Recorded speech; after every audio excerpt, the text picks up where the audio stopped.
চাচা, শুনলাম নাকি তোমার মেয়ের তুমি বিয়ে দিচ্ছ বলে। হ্যাঁ, বিয়ে দিচ্ছি, তে কি আছে? তা চাচা, ছেলে কি করে?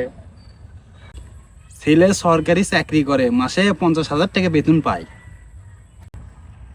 ও আচ্ছা, ঠিক আছে, সমস্যা না। তে তুই এলে শুনিচ্ছ কে? না চাচা, মানে তোমার বেটিক ভালোবাসিছিলাম, তোমাকে বললাম আমার সাথে বিয়ে দাও, তুমি তো বিয়ে দিবার চালা না। কি করলু? তোর মতো টিকটকারের সাথে আমার বিটিক বিয়ে দেবো? এই তুই কয় টাকা কামাই করিস?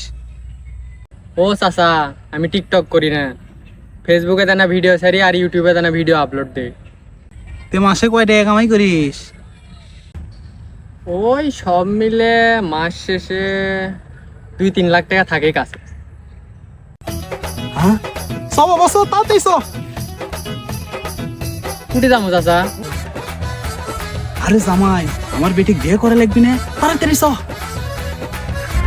হ্যাঁ,